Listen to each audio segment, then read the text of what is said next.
নমস্কার, আপনারা দেখছেন খবরের বিবর্তন। এটা কেন করলাম আপনারা নিশ্চয়ই বুঝতে পেরেছেন। এশিয়া কাপে সন্ত্রাস প্রশ্রয়দাতা পাকিস্তান দেশকে হারিয়ে ভারতের জয়লাভ। ভারত চ্যাম্পিয়ন হলো এবং ট্রফি এবং মেডেল ছাড়াই সেলিব্রেশন হলো। দেখুন সেই দৃশ্য।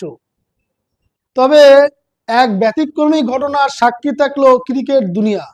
ম্যাচ জয়ের পরও ভারতীয় দল ট্রফি ও পদক গ্রহণ করেননি।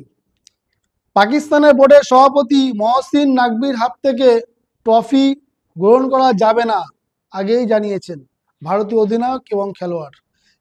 শেষ পর্যন্ত ট্রফি ছাড়া নিজেদের জয় উদযাপন করলো ভারতীয় খেলোয়াড়রা। এই জয়ের আনন্দে ভেসে যায় গোটা ভারতীয় শিবির। দেখুন সেই দৃশ্য।